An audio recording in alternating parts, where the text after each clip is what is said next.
మేమైతే నిన్న డీమార్ట్కి అయితే వెళ్ళామండి. ఫుల్ వర్షం అయితే పడింది. ఇలా ఎంట్రన్స్ అయ్యామో తగ్గిపోయింది. ఈ కందిపప్పు చూడండి ఎంత గడ్డలు గడ్డలు అయితే కట్టేసింది. శనగపిండిలో కూడా అలాగే ఉన్నాయండి గడ్డలు గడ్డలు. మా అమ్మ వాళ్ళైతే షాపింగ్ చేస్తున్నారు, అత్తయ్య అమ్మ. మా అత్తయ్య తక్కువే కానీ మా అమ్మ అయితే పక్కన ఉన్న వాళ్ళని కూడా పట్టించుకోదండి. షాపింగ్లో మునిగిపోతే చూసిన వల్ల అందులో వేసేస్తూ ఉంటుంది అనమాట. సో నాకైతే ఇదేదో నచ్చింది.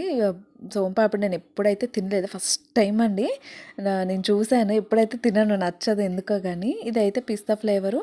సరే అని చెప్పేసి బాక్స్ అయితే తీసుకున్నాను. చూద్దాంలే, ట్రై చేద్దాం. ఫస్ట్ టైం నేను ఎప్పుడు అలా అనుకోలేదు కానీ సరే అని చెప్పేసి బాక్స్ అయితే తీసుకొచ్చి ఇంటికి వచ్చి ఓపెన్ చేశాను. అందులో 4 పీసెస్ అయితే ఉన్నాయి.